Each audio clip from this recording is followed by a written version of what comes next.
shit. Inside the world of ghost guns. My shit's weak. Hold on. Let me just do this right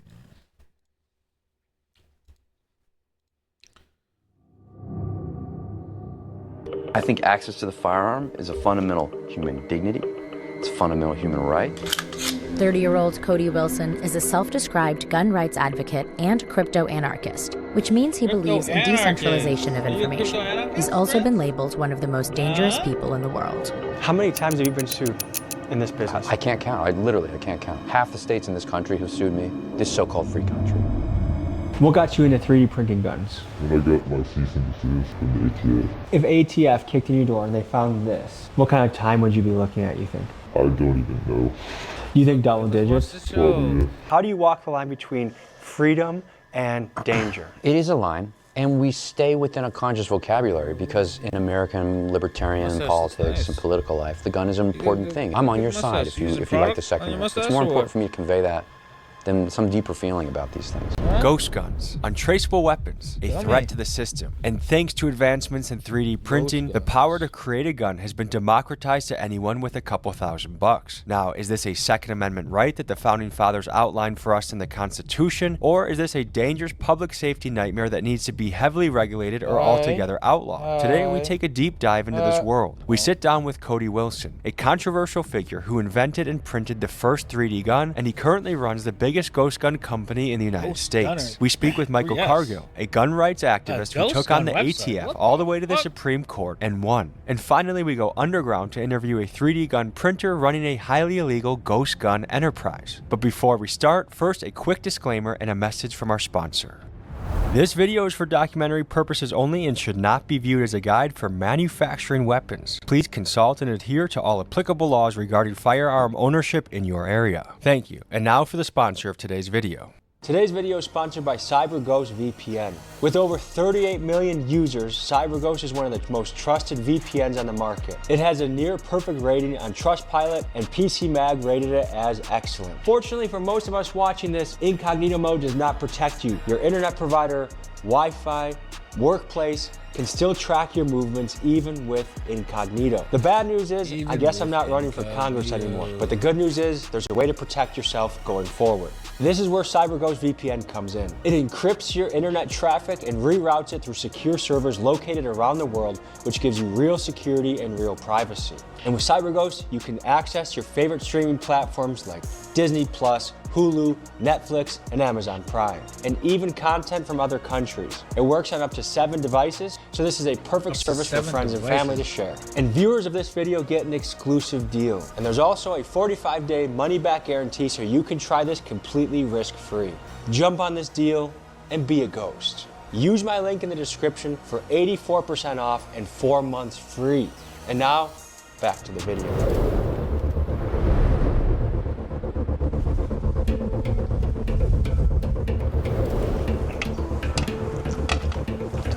Gentlemen. Tommy G. Cody. Good to meet you, brother. Good morning. Nice to meet you. We're in the headquarters right now. This is DDHQ.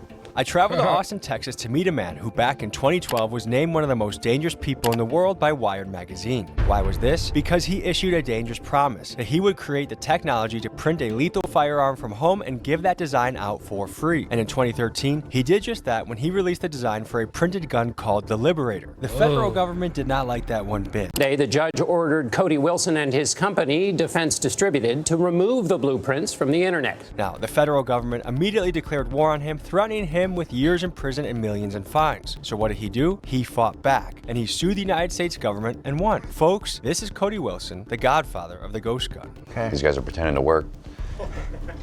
Just more so eating donuts than really working? That's right, and I'm pretending to manage their pretend work. And I'm pretending to be a documentary film crew, so I feel like we're meshing perfectly. Yes, exactly. I'm pretending to be documented. So welcome to DDHQ, man. Thanks for having us. It's a mix of hobby and commercial product, right? So we got to do a little bit of customer service. We got to do a little product R&D because some people don't want the service. They want to go off on their own and do it.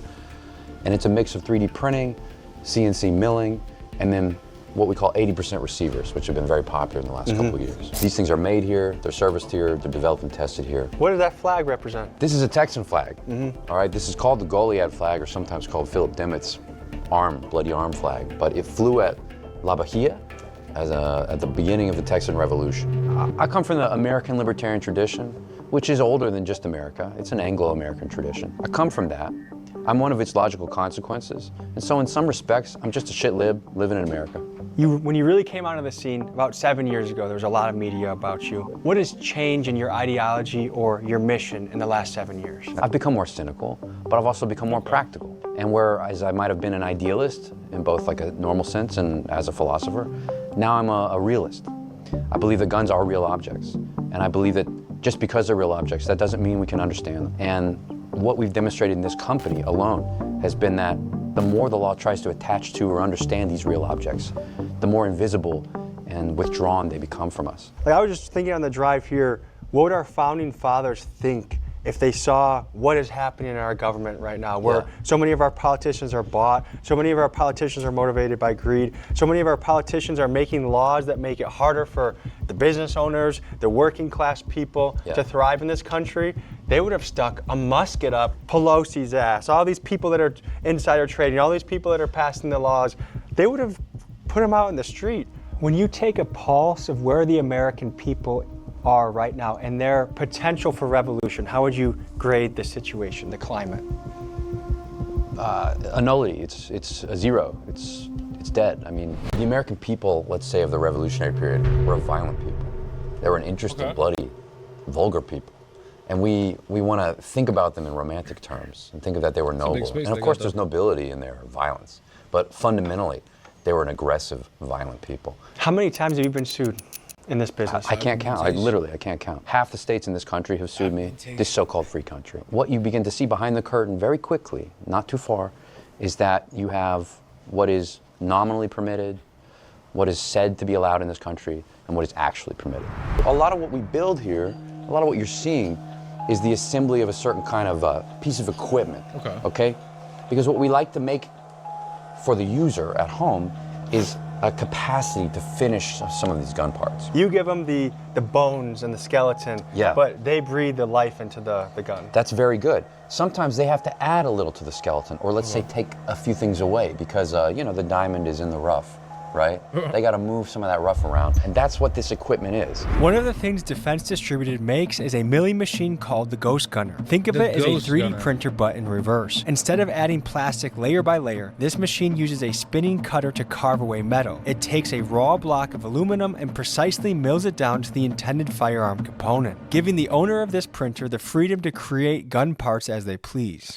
This is Jay Oma. He's a notorious Texas lawyer known for getting absolute super threats off with little to no jail time. He comments on what he's seen in Texas representing murder cases and his overall understanding of the legality of ghost guns. If I were to buy a weapon right now at a local gun store, it has to be registered. If I buy a gun, it's probably been shot already. And each time a gun is shot, it leaves a fingerprint or like an imprint on the shell casings. And that shell casing will be connected to that gun. So anytime that shell casing or a similar shell casing is found in any type of criminal case, they're gonna link it to that gun, right? So where ghost guns come in handy is that it doesn't really register at all. So it just prevents the police from investigating that portion of where they're linking that shell casing to a specific gun.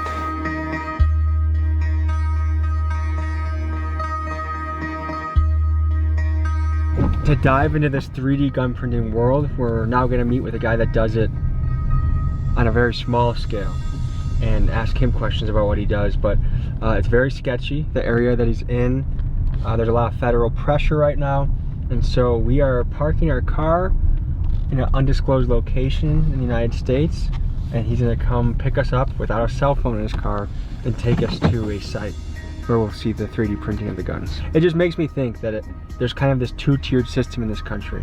And I get both sides, but if you're a massive weapons manufacturer with a publicly traded stock, you can do this in broad daylight and make billions of dollars doing it, but a little mom and pop shop doing it and believing the same Second Amendment that the major manufacturer believes in has to hide under the fear that they might get arrested by the ATF or some three-letter agency.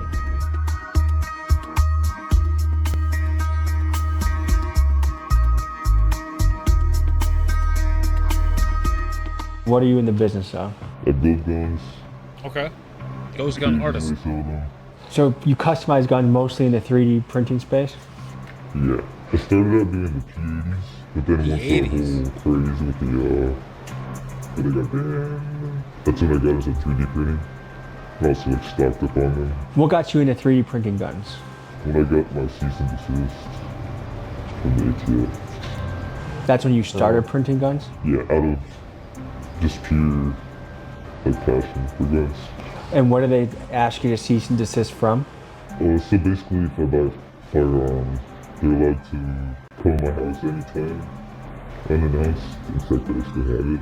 And are you able to say vaguely why that is? It ended up in the wrong hands,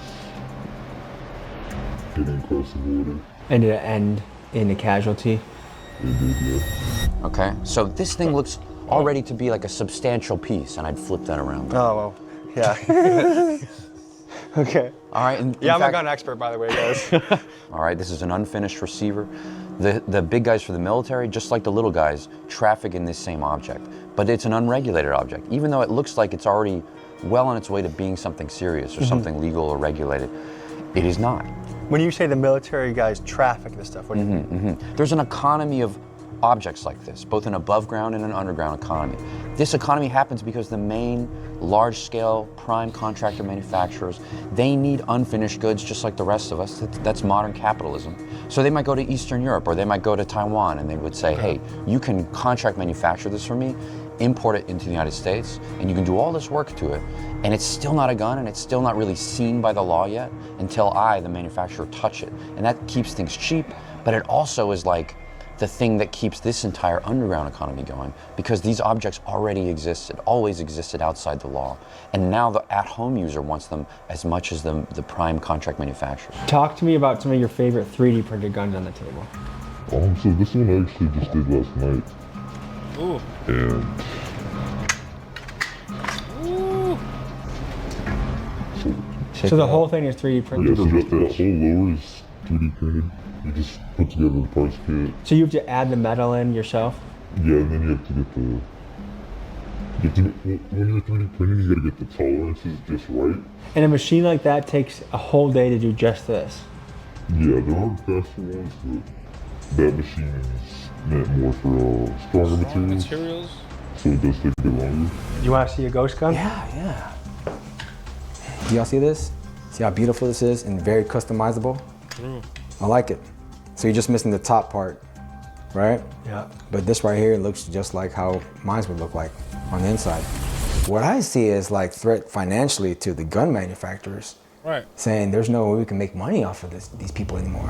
Folks, for context, we are currently in the middle of a golden age for weapons manufacturers. In 2024, companies like Raytheon logged record-breaking profits, with their stock price seeming to match the upward trend of deaths in Gaza. And it begs the question, why is the law so swift to crush an individual for creating a ghost gun in his garage, yet silent when there are arguably companies contributing to war crimes in places like Israel? And some say it feels like a two-tier justice system, where the individual gets a prison sentence while the corporate interests make annual profits in the billions. I look at ghost guns in a very similar way that I look at magic mushrooms, which is part of me thinks everyone should have the right and access to use those things as they wish as a free American. But the other part of me is aware that these things are sacred and dangerous and have a lot of power, and you should be careful. So how do you walk the line between freedom and danger? It is a line. And we stay within a conscious vocabulary because in American libertarian politics and political life, the gun is an important thing. It's a revered thing. There's a certain American civic religion about the firearm. And we try to honor that and keep that language so that people understand that we're friendlies. I'm on your side if you like the Second Amendment. I'm on your side, right? It's more important for me to convey that than some deeper feeling about these things. The gun is some kind of centerpiece of a psychodrama, of a legal drama, of the evolution of the change of our state, world states, the role of the individual in society. Everything is at stake with these things. And I see California, states that would nominally be free or nominally have some of this conversation with you, attempting things that I would not believe to be possible just 5 years ago. It's breathtaking to me, and it feels like a civil war to me. Walk us through what we're looking at right here. Yeah, all right, fine. This is the G80 system. What he's referring to, the G80, is the nickname of a Glock-compatible 80% frame. And they say 80% because it's an unfinished piece of high-strength plastic that looks like a grip but isn't legally a firearm yet. To make it functional, you simply have to cut away the blocking material, drill the pinholes, and add the trigger group, firing pin, and slide. And this is the innovation that Cody wants the masses to have access to 3D print. This is the brand new thing we're doing, which combines all the techniques and learning and everything we've synthesized over the past few years, okay? So it's a little bit of printing, it's a little bit of milling, right? You print this part at home, you mill this part at home, or finish it by hand with some fixtures. This is where both of your systems kind of intermesh. That's right, because the law moved, all right? The law said a part like this looks too much like a gun. Okay. So now no one can sell you something like this to finish, all right? So you have to take this thing and remove it from the legal context. This has to become information. Now the gun part has to become this strange, unidentifiable, not clearly convertible component. Does this look like anything to you necessarily, you know? If you saw this like in a fucking trash can, would you be like, oh, I found a firearm? It becomes more illegible, and that's our task. Our task is to always create more and more ambiguous objects and products. Okay. So this could be done way more simply, but you, in order to go within the rule of the law, you have to keep making it more and more obscure. Yes, because the law chases this object. To a person that has never heard of the G80, just give us a breakdown.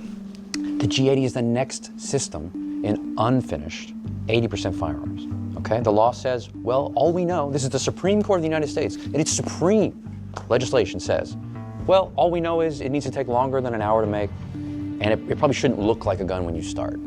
Well, thank you, Supreme Court. Okay, well, we follow the supreme guidance of the Supreme Court, and we say it takes longer than an hour to make, it doesn't look like a gun, your grandma wouldn't necessarily know what it is, therefore it complies. And of course, California, Gavin Newsom, President Newsom, will crush the shit out of us when we're a successful company. It doesn't look like a court, okay? And it probably shouldn't look like a gun. Well, all we know is it needs to take longer than an hour to make, and it probably shouldn't look like a gun when you start. Thank you, Supreme Court. Okay, well, we follow the supreme guidance of the Supreme Court, and we say it takes longer than an hour to make, it doesn't look like a gun, your grandma wouldn't necessarily know what it is, therefore it complies. And of course, California, Gavin Newsom, President Newsom, will crush the shit out of us when we're a successful company. And the next company will come in and say, well, this is the tweak that we've made. And that's what you can look forward to in developing guns in this country. Just as a switch carries a high penalty, I believe in many places it's 10 years. Does a ghost gun carry a similar enhanced penalty? I haven't seen enhanced penalties. In my experience, I have not, because a firearm is still a firearm as long as you can prove that this is an object that can kill people. So if I was a prosecutor, right, switch it around. If I was a prosecutor and I'm going to argue that this defendant right here, this one right here, he killed somebody. Not only did he kill somebody with a gun, he killed somebody with a gun that was unregistered. This means this individual right here is trying to hide in Marcus tracks. He needs to burn in prison. In fact, I'm going to ask you, the jury, to not only convict him, but to get the death penalty, because this exceeds just 99 years. He needs to pay. And people who commit crimes and wants to destroy the community and hide the killings that they do, they need to die. And in the state of Texas, we have the death penalty. How much does the machine cost? How much does it cost to make this in materials, and what can you sell it for? So that machine, at the time, it cost about $1,400. $1,400, that's a crazy. About $500. That's that 3D printer. How much can you sell this for? This completed probably anywhere from $750 to $900. And what kind of person is buying this? Someone that's gonna throw it away.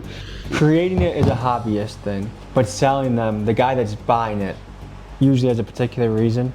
You can kind of get the idea, I see. And how do you feel about that? I don't really. Does that make sense? On the website of Cody's company, for free, they have dozens of files that can be downloaded and 3D printed into various gun components. And because it's on the internet, that means that it could be printed by a well-meaning, law-abiding hobbyist gun owner, but it also means that guys like Jay in his garage can build a weapon to sell to a guy planning a murder. And that, in a nutshell, is the crux of the controversy surrounding Cody's mission. Okay, so this is interesting. So this is total downloads of just the digital product you guys have? For the month, yeah. For the month? Yeah. Wow. Dude, we run the biggest file sharing site in the world on guns. And yeah. Of these almost 300,000 downloads, how many of them you think come to fruition with a real operable firearm? Very few. And this map you're seeing here has gone one step further, and it says the files for these things cannot be left to be downloaded unrestricted to California or to people in Washington. So is your site blocked in California? Yes. Similar to how Pornhub is blocked in Texas. It's the same thing. People in the last few years have seen, oh, what the gotta use an ID to use a porn site? It's the same thing now with other forms of information, not just porn. Now gun files are going to be restricted in different states in different ways on the internet. The internet itself is breaking up. Your company was among the first to have a particular digital download, or the antecedent of what today is the Ghost Gun download. I don't know if I'm hitting that right, but can you... No, it's interesting to see how you were talking about it, yeah. Yeah. And actually that's really smart, because how it was talked about in 2013 was, this is the first 3D printed gun. Well, what was the real innovation? I think it was the first 3D file for a 3D printable gun. It was the first gun you could go download. It was the first gun you could think of, hey, where do I get that gun? Oh yeah, I go online to get that gun. I'm gonna pull this out for you. This is actually the first 3D printed gun. This doesn't get a lot of love these days, but it's the Liberator. We named that gun that way to give it a big brand name, sure. To also give it a little historical echo, to give it a personality, because it conveyed that the guns of this future, of a 3D printable future, are guns with personality, are guns with meaning, with destiny. They're not just commercial products in the age of mechanical reproduction. Now they're strange spiritual products in the age of digital reproduction. You know, the guns are liquid information. That was the point of that message, the point of that exercise, and to also confuse the object in the Second Amendment with speech objects, speech actions in the First Amendment, to blend that First and Second Amendment, and to say something to government, hey, regulate this. Folks, here's a quick refresher on American history. The Second Amendment doesn't just say you can own a gun, it protects the right of people to keep and bear arms, stating clearly that this right shall not be infringed upon by the government. And these are the lines Cody uses to defend his position. He is essentially arguing that if the government stops you from making a gun, they are infringing on your right to bear one. This represents the kind of murderer's row of the best guns. So FGC9 is probably the best known 3D printed gun, single 3D printed gun, very popular in Europe. 9mm PCCs have evolved since 2020. You know, one of the most recent is this Decker, which is a stranger looking gun, right? But it's more true to what 3D printed guns are. Some stuff, these things aren't as good as commercial guns, right?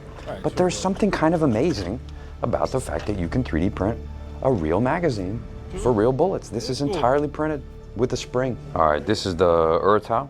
Whoa. This was designed by a developer in Brazil. Looks real. And it's probably the most well-known recent printed PCC. Can you show me the process for, like, from computer to hooking up to like how this gets going? Yeah. Basically right here is all the files. All these are schematics? All these ones right here with like the labels on them, that say G-code, are ones that I've already made. So for example, this file right here. How encrypted is all this? I keep it on an external hard drive. So it has to be plugged into something to even show up on the computer? Yeah. That's smart. Are the feds that good at computer stuff like this? Yeah, they are. And one of the reasons they are good is because they bust guys that are hackers and then get them on their team, right? Yeah. Yeah. So this right here.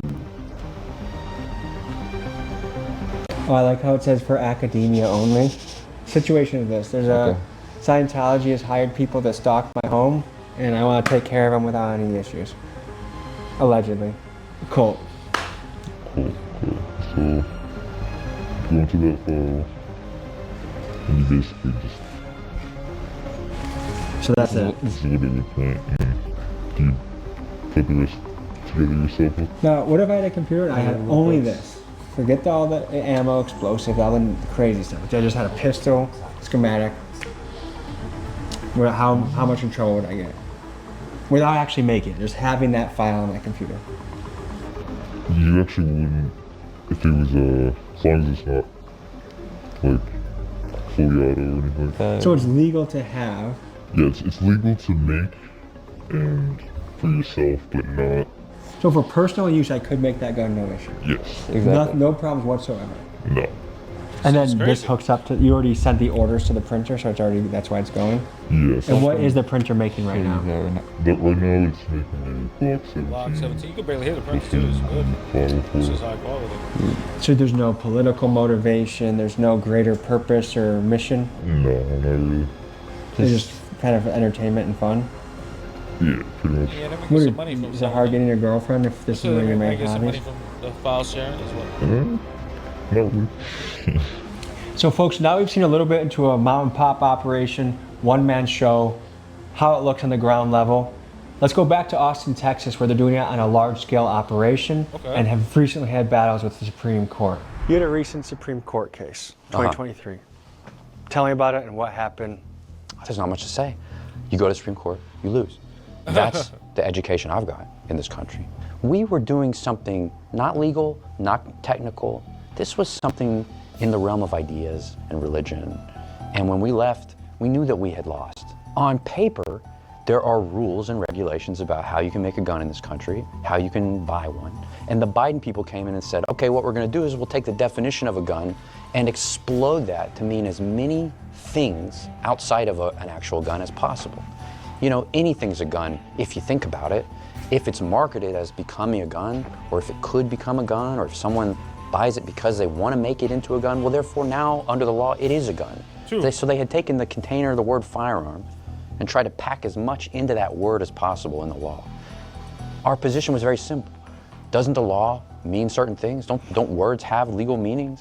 Don't they only mean certain things? Can ATF by itself, without an act of Congress, just say these words mean new things? We say that that's not possible. We go to the Supreme Court, and the Supreme Court says, well, sometimes the ATF can do it. My name is Michael Cargill. I'm the owner of Central Texas Gun Works, which is a gun store in Austin, Texas. You had a battle with the Supreme Court. Tell us about it. Yeah, not a lot of people can say that they went up against the United States government. They went up against the Department of Justice, the Alcohol, Tobacco, and Firearms, BATF. Both administrations, Trump administration and Biden administration, and actually won. It started, back with the Las Vegas shooting. So Las Vegas, a guy allegedly took an AR and a part, which was a bump stock, and attached it to a rifle. And he used that to shoot, faster, where he would allegedly shot some concert goers there in Las Vegas. So because of that, what happened was the government decided they were going to go through the ATF to ban the bump stock. One, how can you go through the Bureau of Alcohol, Tobacco, and Firearms, an agency within the federal government, in order to do this? I said, you got to go through Congress if you want to ban something that people legally own and purchase. What I decided to do was surrender my bump stocks to the ATF when they banned them, and then 30 minutes later, we sued them in federal court. And so we go in the courtroom there, and the judge was like kind of confused. He kind of compared the bump stock to like a shotgun. He said, oh, I get it. It's like a shotgun. You pump it and then you fire it. It's like, no, that's not it. And then I said, this guy, this is a lost case. We're going to lose this case. And so we lost. He ruled against us. And we appealed again to the entire Fifth Circuit, which is heard en banc, which is heard by like 12 or 13 judges. And to me, that was the most intimidating court I've ever been in my life, where you have 13 justices sitting on the dais there, and throwing questions at your attorney left and right. What about this? What about that? Can you do this? What about machine guns? Da da da da. And my attorney did a great job. And so we won. And not only did we win, the Fifth Circuit gave us everything. They gave us, the definition of a machine gun. They gave us the fact that the ATF, a federal agency, could not create or write law. And I was like, man, this is awesome. And so the government decided they were going to appeal that case tonight to the United States Supreme Court. It was really exciting to be in the United States Supreme Court, and we won. Nice. What is concerning about the stories of Michael and Cody is their experience with the ATF attempting to create and enforce gun laws. Legally, a law has to go through Congress before the ATF can enforce it. For an example of this, just look at this footage of ATF agents visiting a Navy SEAL. The reason why we're here is because I'm sure you're aware, just recently the ATF classified the FRTs, the force reset triggers, as machine guns. We are aware that you may have purchased some of these FRTs. Okay, that's incredible. And have to pick them up. You know, 3 people. So I won't be answering any questions today. I don't have any comments on this subject. I won't be giving you anything. Okay, so you Are you refusing to give us the trigger? I'm not refusing anything. I won't be answering any questions. They were there to confiscate a forced reset trigger, a part that was legal when the man bought it. And it shows a disturbing trend, where a law-abiding citizen can be turned into a criminal simply because a federal agency changed its mind without a single vote in Congress. Like, to me, there seems like a light and dark side of what you do. On one end, there's the shits and giggles side of it, where it's just little funny shit. On the other end, someone's gonna get smoked or something like this. You're right about that, but I mean, you feel the same way for any OEM gun. So it's similar to what a gun manufacturer would say. Hey, I'm Smith & Wesson. We're doing quite well this year. What people do with them, that's their choice, that's their responsibility. I just am the creator. Just like knives, just like cars, just like anything that could be used as a weapon or a utility. It's up to the person, it's out of your hands once you make it. Yeah, their responsibility, their choices, not something you can control. So I don't actively go out and try selling them for profit, you know? What's the most you've made in a month doing this? It's been more of a hobby, but it's more of the drugs that I sell that fun this kind of. If ATF kicked in your door and they found this, all this, what kind of time would you be looking at, you think? I don't even know. You think double digits? Probably, yeah. See some of what he's working on though? Yeah. Like when we're kind of after we're doing this maybe, because really so much of the heart of our operation is manipulating not even the real object, but the virtual object. Something really important happened after 2020, okay? And it's called the Bamboo Labs X1 Carbon. This thing is $1,200 and it is on the money. And you are making quality gun parts, okay? This has changed everything. Wow, and look how dexterous it is. So fast, and all these micro compensations, all this physical adjustments. Okay, this is high-tech stuff and it's affordable. This is ridiculously cheap. What you're seeing are 3 different Glock frames, G80 grip modules, being printed at the same time. They'll all be done within a handful of hours. This piece evolves from already printable Glock frames. We take what's regulated about that part and remove it. And then we create something that it's no longer a frame, because frame has a legal meaning. Now it's a grip. There's so much legal dancing you have to do. Yes, you have to be a kind of mystic. You have to be a wizard. You have to be a nerd. You have to be a lot of things. And among other things, you have to think like a criminal. You have to break the law in your mind first to know where the right design parameters are. You know, oh, if I make it this way, the law doesn't even see it.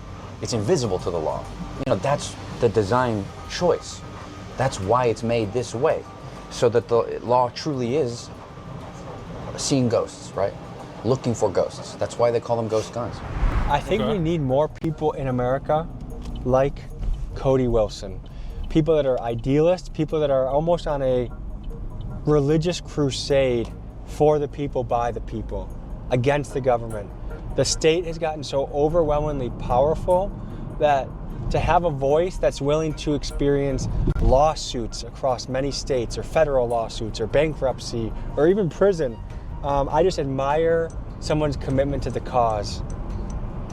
And I do feel like there's a rattling, especially amongst the younger people in this country, that we're so disenchanted, disenfranchised, that we are being energized into movement against the state.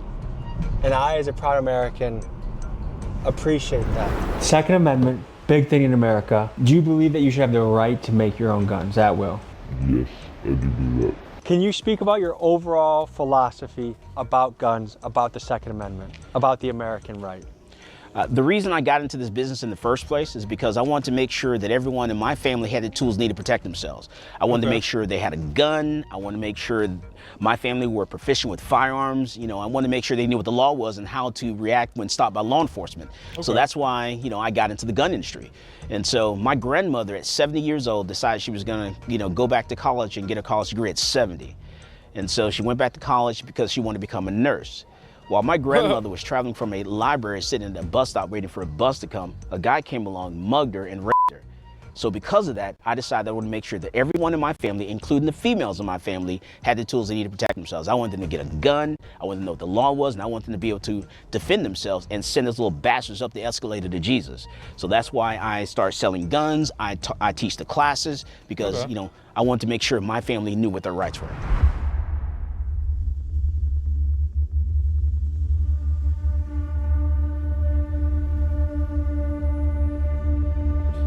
Rocket launcher.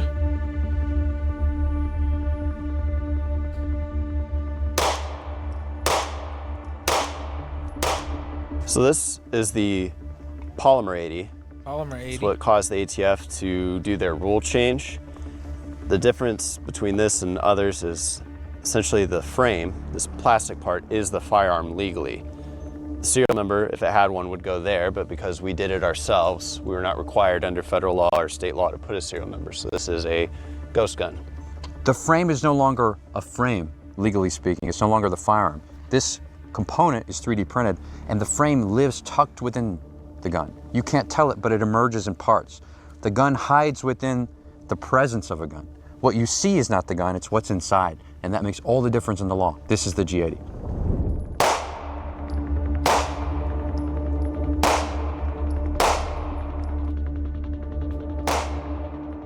Let me show you what else you can 3D print. This thing doesn't just have to live in the footprint of a Glock, it can live in a totally different body. I want you guys to see what this guy does. What the hell is this? Yeah.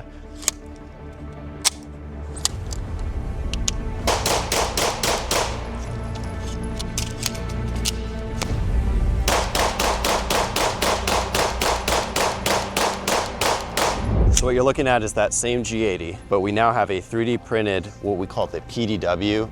The idea is something between a handgun and a full-size fighting rifle, somebody like a tank crewman or somebody in a rear area might have. Civilians have an interest in this because, as you see, I have a spare magazine that I can stow on the gun. So say like I'm a church security, this fits in a normal backpack, and if somebody shows up with a rifle, I have something that gives me a third point of contact, and I can engage that threat a little better with a little more precision than I would from a 2-point of contact handgun.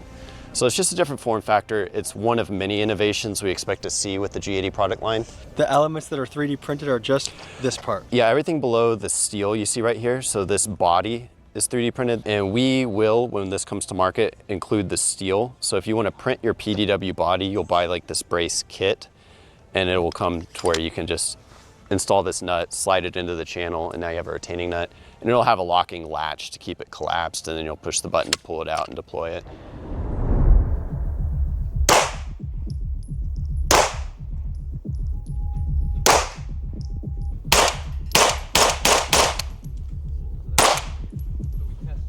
I have a line in my head where it's like you see someone with that and you're like, holy shit, it's Jason Bourne. Yeah.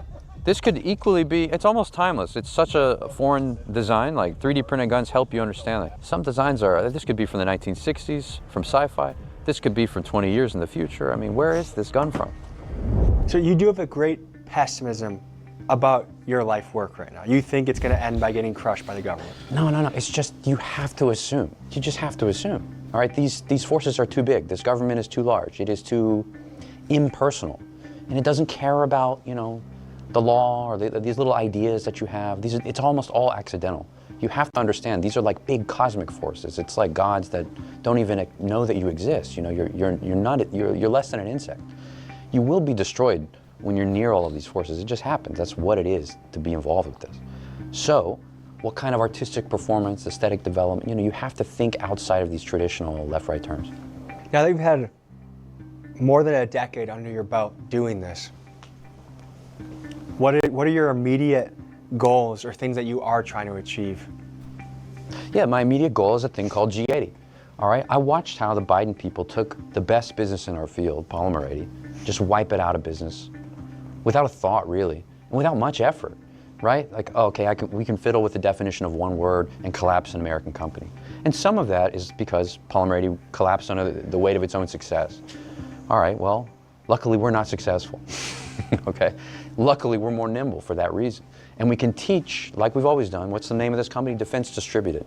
You can spread the IP out, You can push the sites of production around. It can be a network. You don't have to have one big business in this field. It will always be hobbyists and hackers and incels, this distributed kind of wave of people. We're teaching that. But another of my big goals is to show that, like, there was no success in crushing polymerity. That was nihilistic, it was naked, it was opportunistic. It wasn't a victory or accomplishment in the law or ideology.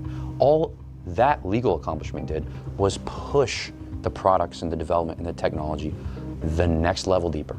Okay, you can't make a frame now because it looks too much like a gun. Well, I'm gonna sell you something that doesn't look like a gun. You just make products that are more ambiguous. What do you think that there's major gun companies like Smith & Wesson, Ruger, Beretta out there that can make millions and millions of dollars every year? So they can sell into Ukraine, they can sell into Israel, they can sell into countries that are actively at war. They have quarterly bonuses, they have stock options, no prison, but if someone finds this on you, it's a really big deal. What do you think about that kind of two-sided system? I mean, obviously I think it's but there's nothing you can really do about it. It's like everything else. So do you have a bit of a nihilistic view on society? Like, it's a bit f***ed, the big corporations win, the little guys get screwed, so might as well basically, yeah. Have fun while you're at it? Yeah, exactly. These gun manufacturers are, if they do business here and abroad, they're part of the military-industrial complex. And if we democratize where anyone could have a gun printer in their home, there are huge business interests that we're hurting. Do you suspect that's one of the biggest reasons, more so than safety, that this would be, why the government would be against ghost guns? Yeah, when it comes to money, and those big corporations aren't making the money, or they foresee they're not going to make as much money as they used to, then they're going to do whatever they can to keep that, as anybody would. Anybody who has a monopoly on anything, like if you own all the pizza stores, for you to see somebody making their own pizzas, that's a threat to you. That's a threat to your family, that's a threat to your legacy, right? So if I was a gun manufacturer, I would try to do whatever I can to prevent it, but make you believe that it's for your safety. It's for the safety of little Johnny down the street. If you ever get charged with a crime, I'm currently licensed in the state of Texas, but there's a way for me to practice in other states. If you have a crime, call our office. I'll make sure that I protect all your rights, and I will intercept the prosecutor's attempt to put you away in prison for a long time or death penalty. Give me a call. Folks, just a quick reminder, don't forget to click the link in the description and grab the CyberGhost VPN discount available to you. It keeps your data safe. You get to unlock block content, all just for $2.03 a month. It's risk-free, so check it out today. Thank you guys for watching.